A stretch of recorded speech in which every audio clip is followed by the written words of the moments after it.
तो ये लीजिए दोस्तों, आज हम लेके आए हैं आप लोगों के लिए कोल्ड कोको की रेसिपी। इस समय क्या है ना, गर्मियाँ चल रही हैं और हम सभी को कुछ ठंडा-ठंडा पीने का मन करता है। और अभी तो हम बाहर नहीं जा सकते हैं, तो आज हमने घर में बना के तैयार किया बिल्कुल कैफ़े स्टाइल कोल्ड कोको की रेसिपी। एकदम थिक और एकदम स्मूथ हमारा कोल्ड कोको बन के तैयार हुआ है। चलिए बनाना शुरू करते हैं कोल्ड कोको।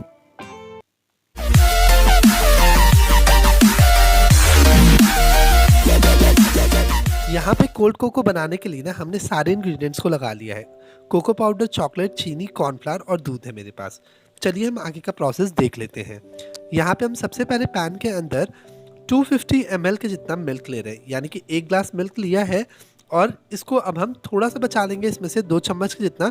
बाकी दूध हम आगे यूज़ करेंगे और इस दूध को अब हम सबसे पहले गर्म होने के लिए रख देते हैं। तो चलिए, दूध जब तक बॉईल हो रहा है हम एक कॉर्नफ्लावर की स्लरी बनाते हैं। यहाँ पे बोल के अंदर हम तकरीबन 1.5 चम्मच के जितना कॉर्नफ्लावर लिया। इसके अंदर जो 2 चम्मच से 3 चम्मच हमने दूध बचा के रखा था ना, वो दूध ऐड करके मिक्स करके इसकी एक स्लरी बना लेंगे।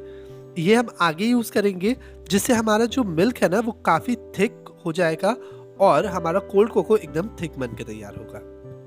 दूध देख सकते हो आप, यहाँ पे दूध हमारा गर्म हो रहा है। तो बस इसके अंदर अब हम चीनी ऐड कर देंगे, तकरीबन 3 चम्मच के जितना। इतनी चीनी सफिशिएंट होती है। और इसी के साथ यहाँ पे 2 चम्मच डार्क कोको पाउडर ऐड करना है आपको। अब कोको की क्वांटिटी आप कम या ज़्यादा कर सकते हो, ये डिपेंड करता है कि आपका कोको पाउडर किस क्वालिटी का है। मैंने यहाँ पे 2 चम्मच लिया है क्योंकि मेरा एकदम सुप्रीम क्वालिटी का यहाँ पे ये कोको पाउडर है। अब देखो, इसमें बॉईल आने लग गया है। इसको अच्छी तरह से मिक्स कर लेना क्योंकि कोको पाउडर के लम्स नहीं रहने चाहिए। तो इसको अब आप कंटिन्यूअसली चलाते रहना।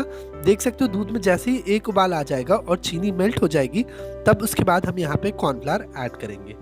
तो जो कॉर्नफ्लावर की स्लरी हमने बनाई थी ना, वो ऐड करेंगे। इससे पहले हम यहाँ पे ये 2 चम्मच डार्क चॉकलेट ऐड कर रहे हैं। ये कुकिंग चॉकलेट है, अगर आपके पास ये ना हो तो आप यहाँ पे डेयरी मिल्क भी ऐड कर सकते हो, वो भी अच्छी लगती है। ये सिर्फ इसलिए ताकि इसका फ्लेवर और ज़्यादा इन्हांस हो जाए और ज़्यादा चॉकलेटी फ्लेवर आ सके। बस अब इसके बाद आपको इसको मिक्स कर लेना है और चॉकलेट मेल्ट होने के बाद आपको इसके अंदर कॉर्नफ्लावर की स्लरी ऐड करनी है, जो आपने पहले बनाई थी। वो ऐड कर दो और धीरे धीरे ऐड करना और इसी के साथ मिक्स भी करते जाना, नहीं तो क्या होगा ना, कॉर्नफ्लावर नीचे स्टिक हो जाएगा और फिर इसके अंदर लम्स आ जाएंगे। तो देखो, मैं एक हाथ से इसमें कॉर्नफ्लावर ऐड कर रहा हूँ, एक हाथ से मिक्स करते जा रहा हूँ। तो कुछ इस तरीके से जब आप बनाओगे ना, तो कोल्ड कोको आपका बहुत अच्छा बन के तैयार होता है। देखो, जैसे ही हमने कॉर्नफ्लावर ऐड किया ना, हमारा मिल्क गाढ़ा होने लग गया है। अब इसे आपको 4 से 5 मिनट तक के लिए कुक करना है, कुल तब तक जब तक ये एकदम थिक कंसिस्टेंसी का नहीं हो जाता। 4 से 5 मिनट कुक करने के बाद आप देख सकते हो कलर भी चेंज हो गया। कोल्ड कोको देखने में बहुत सुंदर लग रहा है। अब मैं आपको इसको एक बार चेक करके भी दिखा दूंगा कि इसकी कंसिस्टेंसी कैसी होनी चाहिए। गैस को अब मैं ऑफ कर देता हूँ और उसके बाद इसको अब मैं आपको चेक करके दिखाता हूँ। देखो, जब हम इसके ऊपर स्पून डालते हैं ना, तो वो अच्छी तरह से इसके ऊपर कोट हो रही है। इसका मतलब कोल्ड कोको बन के तैयार हो गया। चलिए, इसे अब हम स्ट्रेन कर लेते हैं। एक बोल के ऊपर हमने यहाँ पे छलनी रखी और उसके अंदर हम इस कोल्ड कोको को छान देंगे, क्योंकि कितना भी करोगे ना तब भी थोड़े बहुत लम्स आ जाते हैं। और इस तरीके से जब आप करोगे तो सारे के सारे लम्स निकल जाएंगे और आपका कोल्ड कोको एकदम स्मूथ बन के तैयार होगा। इसको मैं स्ट्रेन कर ले रहा हूँ और देखना अभी भी इसमें कितने सारे लम्स आपको दिखाई देंगे। तो देखो, यहाँ पे ये सारे लम्स इसमें आ गए हैं। अब इसके बाद हम इसे ठंडा होने के लिए फ्रिज में रख देंगे। एकदम स्मूथ, एकदम लम्स फ्री हमारा ये कोल्ड कोको बन के तैयार हो गया।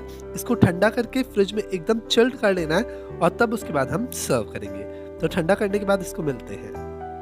कोल्ड कोको ठंडा हो गया। अब मैंने यहाँ पे एक ग्लास लिया, जिसे मैंने पहले से ही फ्रीज़र में रख दिया था, वो भी एकदम ठंडा है। उसके ऊपर हम यहाँ पे चॉकलेट सिरप लगा रहे हैं। ये गार्निशिंग के लिए लगा रहे हैं ताकि ये देखने में बिल्कुल कैफे स्टाइल लगे। अब ये इसको हमने लगा दिया है। अब इसके अंदर हम अपना कोल्ड कोको ट्रांसफ़र कर देंगे। सारा का सारा कोल्ड कोको हमने इस ग्लास के अंदर सर्व कर दिया। थोड़े आइस के क्यूब्स ऐड कर रहे हैं और ऊपर से हम यहाँ पे लगा रहे हैं ये ग्रेटेड चॉकलेट। लग रहा है ना बहुत ही टेस्टी। रेसिपी कैसी लगी मुझे ज़रूर से बताइएगा और अगली नई रेसिपी का इंतज़ार कीजिएगा। बाय।